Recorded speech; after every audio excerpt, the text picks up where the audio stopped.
മക്കളെ ഇന്ന് നമുക്ക് 5ാം ക്ലാസ്സിലെ ഒരു ക്വസ്റ്റ്യൻ നോക്കാം. സെക്കൻഡ് ടേമിലെ മോഡൽ ക്വസ്റ്റ്യൻ. നേരത്തെ 2 ക്വസ്റ്റ്യൻ ഞാൻ ചാനലിൽ വിട്ടിട്ടുണ്ട്. നിങ്ങൾ തീർച്ചയായിട്ടും അത് കാണണം. വളരെ ഇമ്പോർട്ടൻ്റ് ആയിട്ടുള്ള ക്വസ്റ്റ്യൻസ് ആണ്. ഈ 3 ക്വസ്റ്റ്യൻ നോക്കി പോയാൽ നിങ്ങൾക്ക് തീർച്ചയായിട്ടും ഇന്നത്തെ എക്സാം നാളെ വരുന്ന എക്സാം നിങ്ങൾക്ക് സിമ്പിളായിട്ട് ചെയ്യാൻ പറ്റും. അപ്പം നോക്കാം. ഇതിൽ ഒന്നാമത്തെ ആക്ടിവിറ്റി എങ്ങനെയാണ് വന്നിരിക്കുന്നത് നോക്കാം. കവിതാംശ് പടുക്കർ പ്രശ്നമൊക്കെ ഉത്തർ ലിഖിം. ഫസ്റ്റ് ആക്ടിവിറ്റി ആണ്.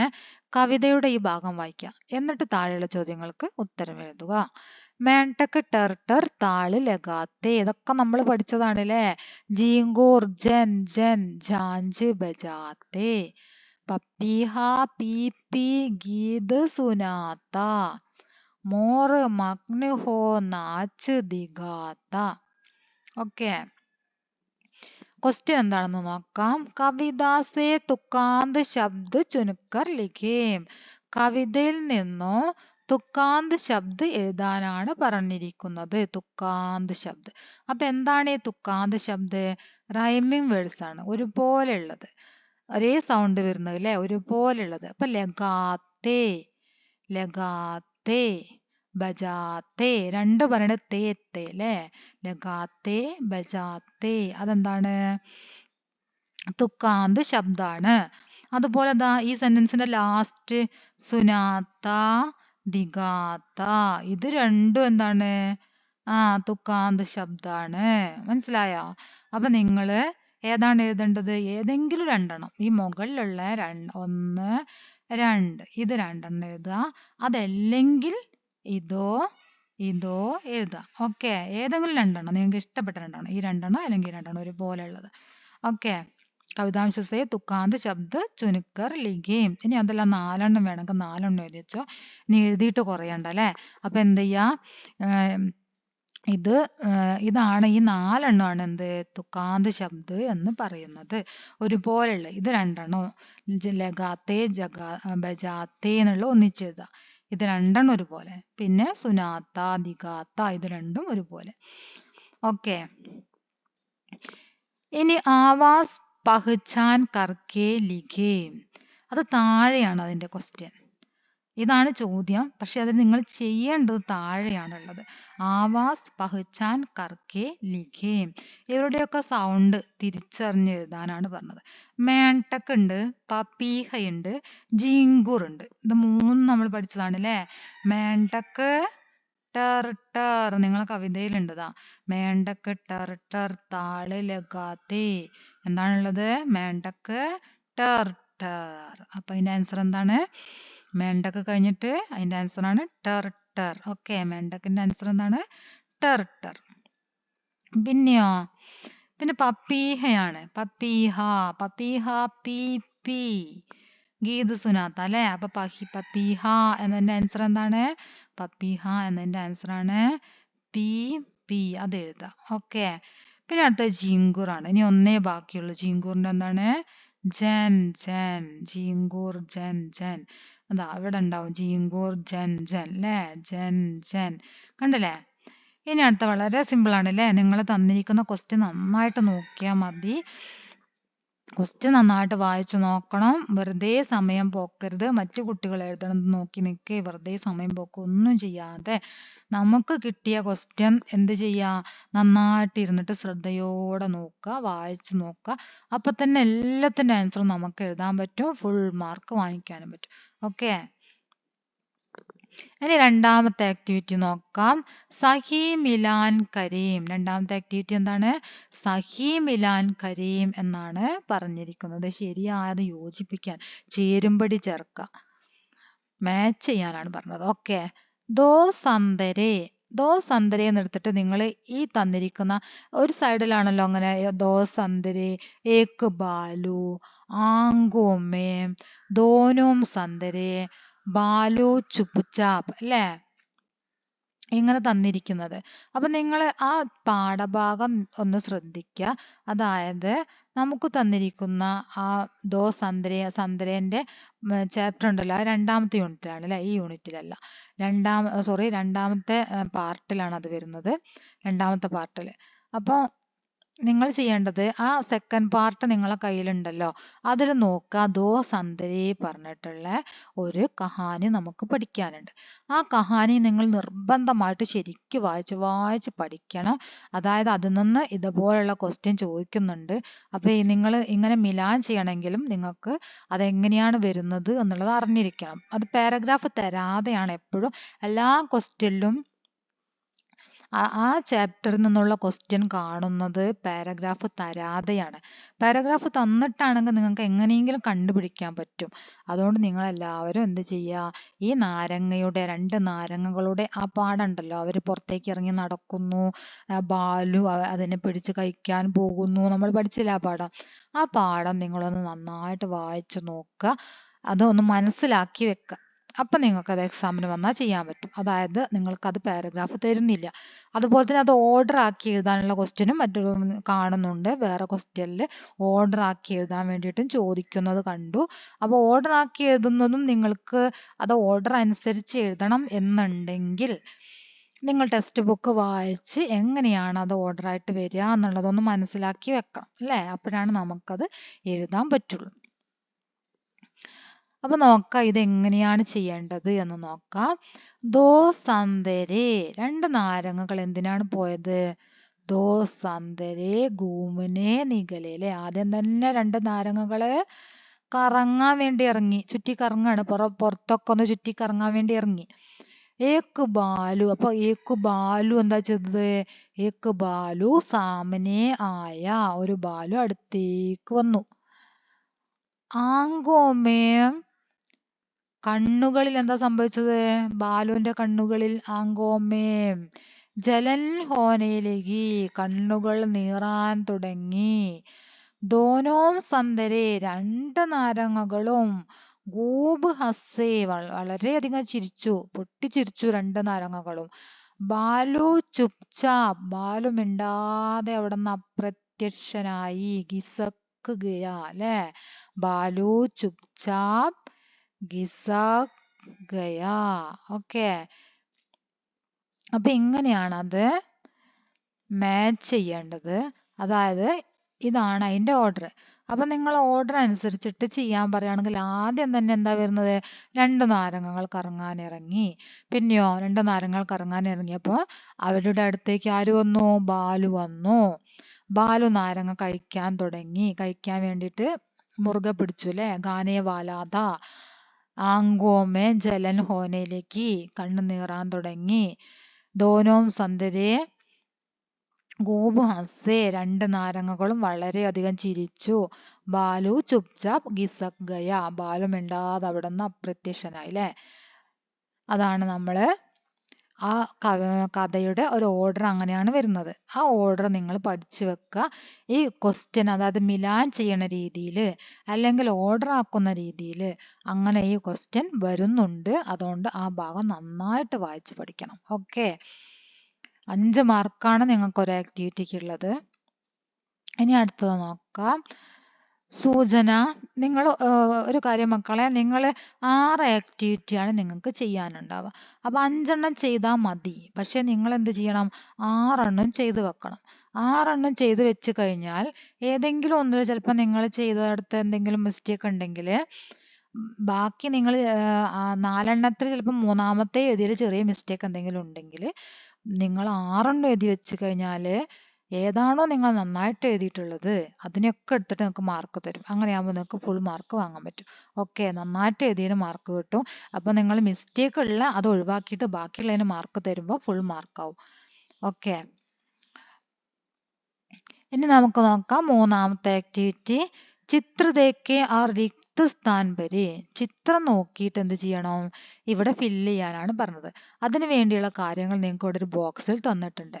3, 5, 2, 4, 1. ഞാൻ ഇതിന് മുമ്പേ ചെയ്ത വീഡിയോയിലും പറഞ്ഞിട്ടുണ്ടായിരുന്നു, നിങ്ങൾ തീർച്ചയായിട്ടും 5 വരെ എഴുതാൻ പഠിക്കണം. 5 വരെ പഠിക്കണം. 1, 2, 3, 4, 5 വരെ നിർബന്ധമായിട്ടും നിങ്ങൾ എഴുതി പഠിക്കണം.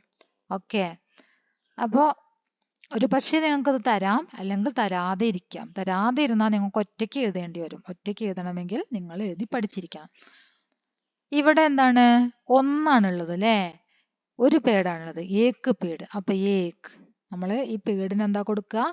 ഏക്ക് എന്ന് കൊടുക്കും അല്ലേ? അപ്പൊ ഈ ഒന്നാമത്തതാണ് ഏക്ക്. ഈ ഒന്ന് മരത്തിനുള്ളതാണ് ഈ ഏക്ക് എന്ന് എഴുതേണ്ടത്. ഒന്നാമത് നമ്മൾ അത് എഴുതാം.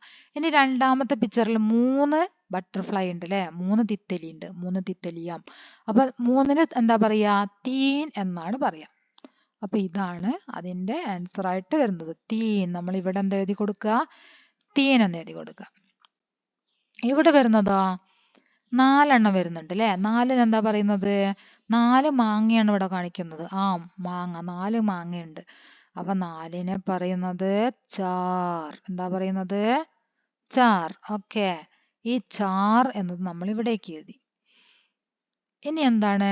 2 വരുന്നത് അല്ലേ? 2 മച്ചലിയാം, ദോ മച്ചലിയാം, ദോ. അപ്പൊ ദോ ഏതാണ്? ഇതാണ് ദോ. ഓക്കെ, ഇതാണെന്ത്? ദോ. ദോ മച്ചലിയ. നമ്മൾ ഈ ഇതിലേക്കാണ് നമ്മൾ എന്ത് എഴുതി കൊടുക്കുക? ദോ എന്ന് എഴുതി കൊടുക്കുക. ദോ മച്ചലിയ. പിന്നീട് വരുന്നതോ 5ആണല്ലേ? 2, 4, 5. 5 പൂക്കളുണ്ട് ഇവിടെ, 5 പൂക്കൾ. അപ്പൊ ഈ 5ന് എന്ത് ചെയ്യാ? ഇവിടേക്ക് എഴുതി കൊടുക്കുക. ഓക്കെ, ക്ലിയർ ആയില്ലേ? ഇനി അടുത്തത് നോക്കാം. 4ാമത്തെ ആക്ടിവിറ്റിയാണ് സൂചന. കവിതാംശ പഠിക്കർ പ്രശ്നമൊക്കെ ഉത്തർ ലിഖിए. താഴെ തന്നിരിക്കുന്ന കവിതാഭാഗം വായിച്ചതിന് ശേഷം നിങ്ങളോട് ചോദ്യങ്ങൾക്ക് ഉത്തരം എഴുതാനാണ് പറഞ്ഞിരിക്കുന്നത്. കവിതാംശുക്കോ ക്രമബന്ധ് കർക്കെ ലിഖിए. ആദ്യം തന്നെ എന്താ ചെയ്യേണ്ടത്? ഈ കവിതാഭാഗത്തിന് ക്രമത്തിൽ എഴുതുക എന്നാണ് പറഞ്ഞത്. ഹവാ ചൽ രഹി സാസേ ഗീഞ്ചെ, നീച്ചെ നീച്ചെ ധൂളുക്ക് നീച്ചെ, ദായേം ബായേം ആകെ പീച്ചെ, ധൂൾ ഗോജത്തി ആങ്കെ മീച്ചെ. ഇതെന്ത് ചെയ്യണം? ഈ കവിതയെ എന്താണ് ചെയ്യേണ്ടത്? ഓർഡർ ആക്കിയിട്ട് എഴുതല്ലേ? ക്രമബന്ധ് കർക്കെ ലിഖിए. ക്രമത്തിൽ എഴുതാനാണ് പറഞ്ഞത്. അതെങ്ങനെയാണ് വരുന്നത്? ഫസ്റ്റ് തന്നെ ഹവാ ചൽ രഹി, दाएं बाएं आगे पीछे धूल गुजती आगे नीचे नीचे नीचे धूल के नीचे हवा चली सांसें गींचे. ടെക്സ്റ്റ് ബുക്കിൽ നോക്കിയിട്ട് ഈ കവിത നിങ്ങൾ എന്ത് ചെയ്യുക? ഈ ലൈനുകൾ ഓർഡർ ആക്കിയിട്ട് നോക്കി പഠിച്ചു വെക്കുക. निम्नलिखित आशय वाली पंक्ति कवितांश से चुनकर लिखिए. താഴെയുള്ള ക്വസ്റ്റ്യൻ, അതായത് നിമ്നലിഖിത ആശയവാലി പങ്ക്തിയാം കവിതാംശത്തെ ചുൻകർ ലിഖിए. അടുത്ത തന്നിരിക്കുന്ന എന്താണ്? ധൂൾ ആങ്കെ ബന്ധുക്കർ ഗേജത്തി എന്നല്ല കേട്ടോ, ഗോജത്തി എന്നാണ്. ഇവിടെ ഒരു മിസ്റ്റേക്ക് ക്വസ്റ്റ്യനിൽ വന്നതാണ്. ഗോജത്തി എന്നാണ് കേട്ടോ. ഗോജന പറഞ്ഞാൽ അന്വേഷിക്കുക. ധൂൾ ആങ്കെ ബന്ധുക്കർ ഗോജത്തി ഹേ. പൊടി ആങ്ക് ബന്ധനാണ് കണ്ണടയ്ക്കുക. കണ്ണടച്ചിട്ട് എന്ത് ചെയ്യാണ്? അന്വേഷിക്കുന്നു. ആ വരി, ഈ അർത്ഥം വരുന്ന വരി ഏതാണെന്നാണ് ചോദിച്ചത്. ധൂള് ഗോഞ്ചത്തി ആങ്കെ മീച്ചേ. ഇതാണ് ആ അർത്ഥം വരുന്ന വരി. ഇതിൽ ധൂള് ഗോജത്തി എന്നൊക്കെ ഉണ്ടല്ലോ, ഇതിലും ധൂള് ഗോജത്തി ഉണ്ട്, ഈ വരിയിലും എന്തുണ്ട്? ധൂള് ഗോജത്തി എന്നുണ്ട്. നിമ്നലിഖിത ആശയവാലി പങ്ക്തി അങ്ങനെ പറഞ്ഞാല് താഴെ തന്നിരിക്കുന്ന ആശയം വരുന്ന വരി കവിതയിൽ നിന്നും ചുനുക്കർ ലിഖിए തെരഞ്ഞെടുത്ത് എഴുതുക എന്നാണ് പറഞ്ഞത്. ഈ ആശയം വരുന്ന വരിയാണ് നിങ്ങൾ കവിതയിൽ നിന്നും തെരഞ്ഞെടുത്ത് എഴുതേണ്ടത്. ഓക്കെ, അപ്പൊ നിങ്ങൾ ഈ കവിതേന്റെ ഭാഗം ടെക്സ്റ്റ് ബുക്ക് നോക്കിയിട്ട് ഇത് ഓർഡർ ആക്കുക. ഇത് ഓർഡർ തെറ്റിച്ചിട്ടാണ് തന്നത്. അതായത് ഇത് ഡിസോർഡർ ആണ്. നിങ്ങൾ എന്ത് ചെയ്യണം? ഓർഡർ ആക്കണം. ഓക്കെ, ഇനി 5ാമത്തെ ആക്ടിവിറ്റിയാണ് പോസ്റ്റർ തയ്യാർ കരേം. എന്താണ് പറഞ്ഞിരിക്കുന്നത്? പോസ്റ്റർ തയ്യാറാക്കാൻ. വളരെ സിമ്പിൾ ആയിട്ടുള്ള ക്വസ്റ്റ്യൻ ആണ് അല്ലെ? പോസ്റ്റർ തയ്യാറാക്കുക.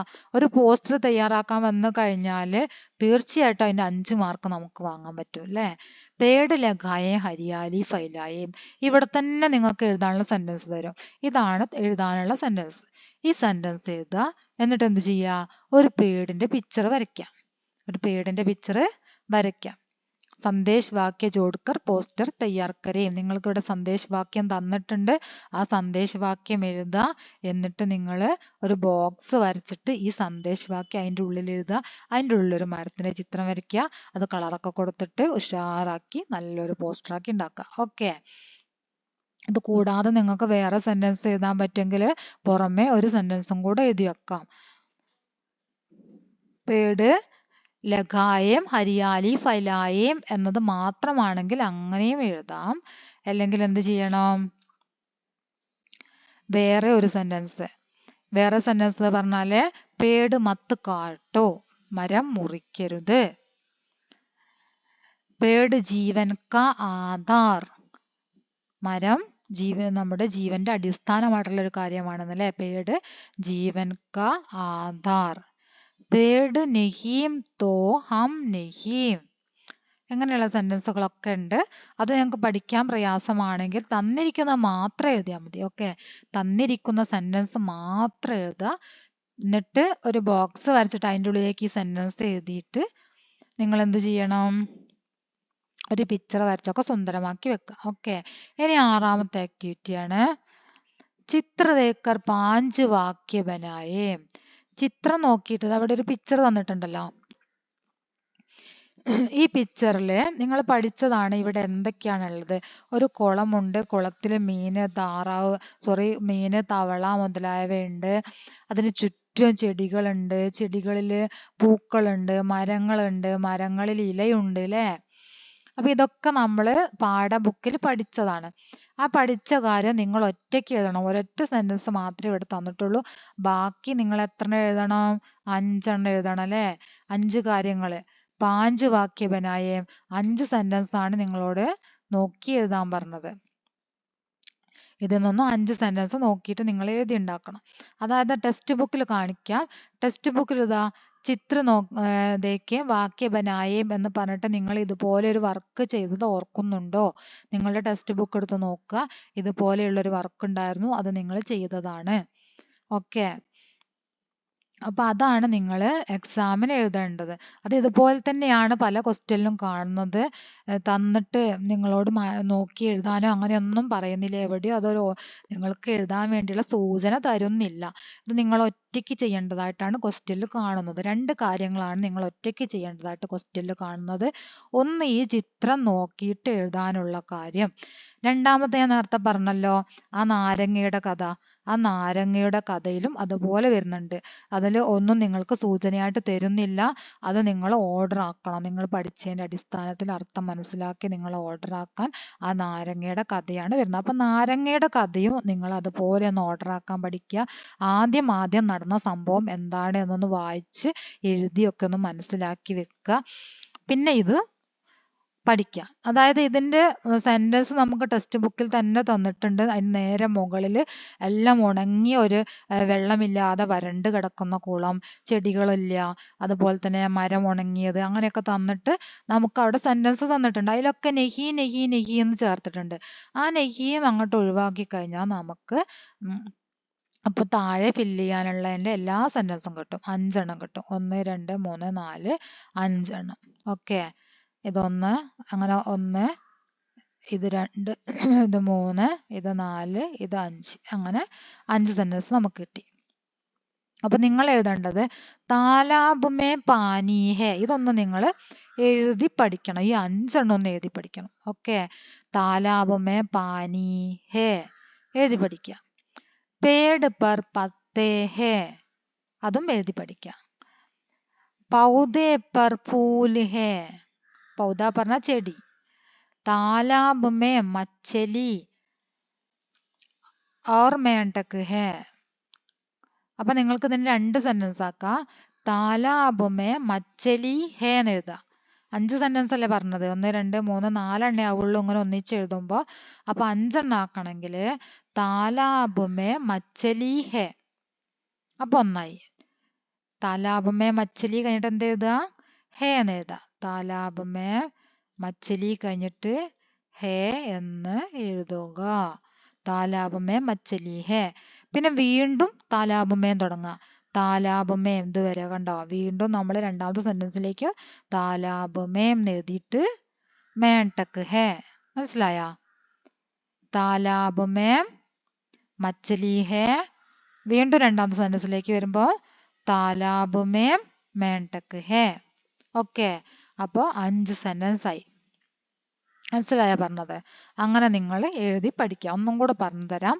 तालाब में पानी है,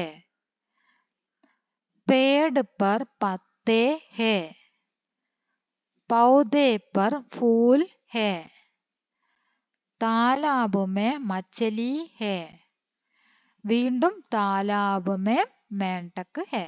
ഈ താലാബ് മേ വരെടുത്തിട്ട് ഇവിടുത്തെ മേണ്ടക്ക് കൊടുത്തിട്ട് ഒരു സെന്റൻസ് ആക്കാം. താലാബ് മേ മേണ്ടക്ക് ഹെ. മനസ്സിലായല്ലോ? അപ്പൊ അത് നിങ്ങൾ എന്ത് ചെയ്യണം? എഴുതി പഠിക്കണം. നിർബന്ധമായിട്ട് എഴുതി പഠിക്കുക. ഇത് എല്ലാ ക്വസ്റ്റ്യനിലും കാണുന്നുണ്ട്. അതുകൊണ്ട് ഇത് വരാൻ ചാൻസ് കൂടുതലുള്ള ഒരു ക്വസ്റ്റ്യൻ ആണ്. അപ്പൊ അതൊന്ന് നിങ്ങൾ എഴുതി പഠിക്കാം. ഓക്കെ. പിന്നെ നേരത്തെ പറഞ്ഞ സന്തര, ആ നാരങ്ങയുടെ ദോ സന്തര, 2 നാരങ്ങൾ നടക്കാൻ ഇറങ്ങിയ കഹാനിയും ഒന്ന് ഓർഡർ ആക്കിയിട്ട് അങ്ങനെയാണ് അത് വരുന്നത്. ഓർഡർ ആയിട്ട് ആദ്യം എന്തൊക്കെയാണ് സംഭവിക്കുന്നത് എന്നതൊന്ന് മനസ്സിലാക്കി വെക്കുക. അപ്പൊ അത്രയും കാര്യങ്ങളാണ് നിങ്ങൾ ശ്രദ്ധിക്കേണ്ടത്. തന്നിരിക്കുന്ന ആക്ടിവിറ്റി നന്നായിട്ട് വായിച്ചതിന് ശേഷം മാത്രം നിങ്ങൾ ആൻസർ എഴുതാൻ നോക്കുക. പെട്ടെന്ന് തന്നെ എടുത്ത് എഴുതരുത്. എല്ലാതും വായിച്ചു നോക്കുക. വായിച്ചു നോക്കിയതിന് ശേഷം മാത്രം സമയം എടുത്തിട്ട് ചെയ്യാം. ഓക്കെ. ഇത് നേരത്തെ പറഞ്ഞ ആവാസ് പഹ്ചാനെ ഓർ ലിഖിയെ നമുക്ക് നേരത്തെ നമ്മൾ ടെക്സ്റ്റ് ബുക്കിൽ ഇങ്ങനെ തന്നെ പിക്ചർ തന്നത് നിങ്ങൾ ഓർക്കണില്ലേ? ഇങ്ങനെ തന്നെയാണ് പിക്ചർ തന്നത് അല്ലേ? ടെക്സ്റ്റ് ബുക്ക് ആക്ടിവിറ്റി ആയിട്ട്. അതിൽ ഝൻ ഝൻ ടർ ടർ രിഞ്ചിം രിഞ്ചിം, അത് ഝൻ ഝൻ. ടർ ടർ എന്നുള്ളത് ആരാണ് ശബ്ദം ഉണ്ടാക്കുന്നത്? രിഞ്ചിം രിഞ്ചിം. ഇത് നമ്മളെ ടെക്സ്റ്റ് ബുക്ക് ആക്ടിവിറ്റി ആയിട്ട് നമ്മൾ ചെയ്തതാണ്. അതെ, ഈ ക്വസ്റ്റ്യൻ തന്നെയാണ് നമുക്ക് പിന്നെ ഈ ടെക്സ്റ്റ് ബുക്ക് നമ്മൾ ഈ ചെയ്തല്ലോ, ഈ ക്വസ്റ്റ്യൻ തന്നെ നമുക്ക് ഇവിടെയും ചോദിച്ചിട്ടുണ്ട് അല്ലേ? ആ ക്വസ്റ്റ്യൻ തന്നെ ഇതിൽ ചോദിച്ചിട്ടുണ്ട്. ടെർ ടെർ, അതാ ആ ക്വസ്റ്റ്യൻ തന്നെ. ടെർ ടെർ ജൻ ജൻ, പപീഹ പി പി, ആവാസ് പഹ്ചാൻ കർ ലിഖിയേ, ജൻ ജൻ ടെർ ടെർ പി പി, മേണ്ടക്ക് പപ്പീഹ ജീങ്കൂർ. പിക്ചർ ഇല്ലാതെ ഇവിടെ തന്നിരിക്കുകയാണ്. ആ പിക്ചറിൽ നമ്മൾ നേരത്തെ ചെയ്ത അത് തന്നെയാണ്, പിക്ചർ ഇല്ലാതെയാണ് ഇവിടെ തന്നതെന്നേ ഉള്ളൂ. അതുകൊണ്ട് മേണ്ടക്ക് പറഞ്ഞാൽ എന്താണ്, പപ്പീഹ പറഞ്ഞാൽ എന്താണ്, ജീങ്കൂർ പറഞ്ഞാൽ എന്താണെന്നുള്ളതൊക്കെ നിങ്ങൾക്ക് അറിയാലോ. അപ്പൊ കാണിച്ചില്ലേ ടെക്സ്റ്റ് ബുക്കിലുള്ള. അപ്പൊ എല്ലാതും നിങ്ങൾ നോക്കിയിട്ട് പഠിക്കുക. നന്നായിട്ട് ക്വസ്റ്റ്യൻ വായിച്ച് നോക്കിയതിന് ശേഷം മാത്രം ആൻസർ ചെയ്യാം. ഓക്കെ.